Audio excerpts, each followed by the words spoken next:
Buenos días a todos. Somos Andrea Campillo, Silvina Caferata, Yalila Rouro y Gabriela Kostrov, profesoras de análisis matemático en la Universidad Tecnológica Nacional, Facultad Regional Buenos Aires.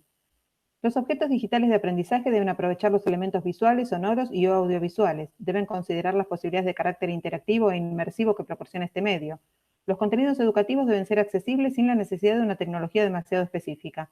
La modularidad debe permitir reelaborar los contenidos presentados para adecuarlos a diversos contextos y grupos de usuarios. En la actualidad existen numerosos repositorios digitales donde se dispone de un espacio virtual para compartir y gestionar contenidos. Las TIC potencian el pensamiento visual en matemática, facilitan nuevas formas de descubrir e investigar y agregan un carácter dinámico a la visualización. Muchos programas matemáticos permiten realizar representaciones versátiles y dinámicas, con capacidad de interacción con el usuario. Esto abre nuevas posibilidades para la exploración, lo cual le da un nuevo impulso a la utilización de la visualización en la enseñanza y el aprendizaje. Se plantea en este trabajo la modelización matemática como una opción didáctica. Este modelo pedagógico implica un acercamiento a los desarrollos teóricos a través de las necesidades surgidas en función de la solución de un problema o estudio de casos. Se incorporan las nuevas tecnologías como herramienta en nuestra práctica docente, donde las estrategias de resolución de problemas requieren un proceso reflexivo y analítico por parte del alumno. En los procesos de modelización se traduce el problema real a uno matemático, por lo que se deben identificar las variables importantes y las relaciones entre ellas. Si la solución obtenida concuerda con las observaciones referidas a la situación real, el modelo podrá considerarse válido. Si la correlación entre los resultados teóricos y los observados no es adecuada, se deberán revisar las presunciones hechas sobre el problema. Se han realizado implementaciones en cursos de análisis matemático 1 de la Facultad Regional Buenos Aires, una secuencia que incluyó 3 problemas relativos al contenido de optimización. El primero es el que se ve en la diapositiva. Durante estas implementaciones se fueron escribiendo los enunciados en el pizarrón de a un ítem por vez, dejando el tiempo necesario para que los alumnos lo resuelvan antes de escribir el siguiente. Se fueron resolviendo cada uno de ellos en forma conjunta con la participación de los alumnos y la guía del docente. En otra parte del pizarrón se proyectó con un cañón el objeto digital de aprendizaje diseñado y les resultó muy significativo visualizar los cálculos realizados.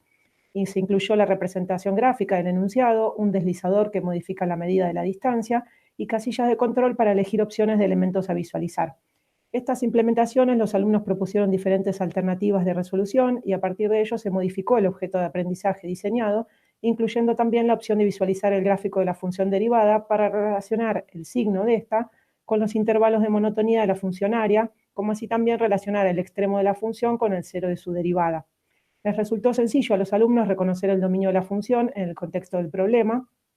Para hallar el extremo, se resolvió en algunos casos analizando la función derivada y en otros casos por tratarse de una función cuadrática a partir del vértice de la parábola. Resultó significativo rever la importancia de analizar si ese punto crítico es un extremo de la función.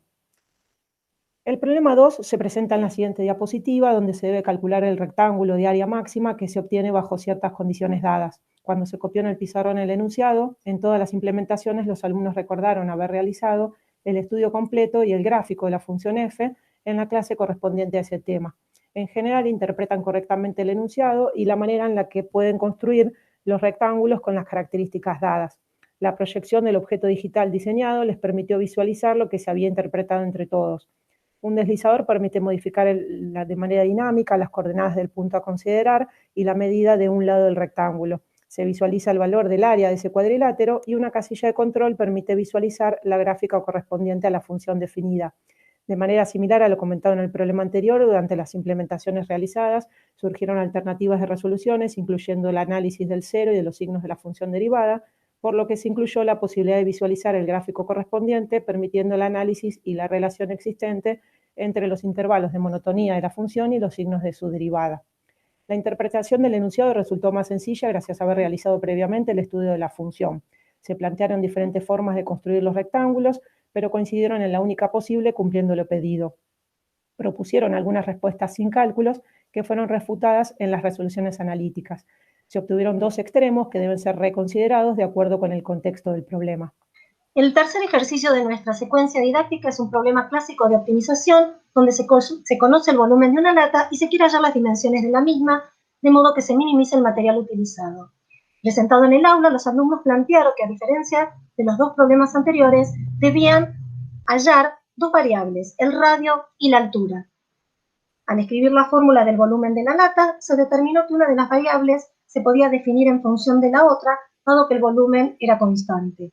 Con ayuda del GeoGebra se visualizó que la altura disminuía si aumentaba el radio y viceversa. Todos coincidieron en escribir la altura en función del radio para definir la función superficie.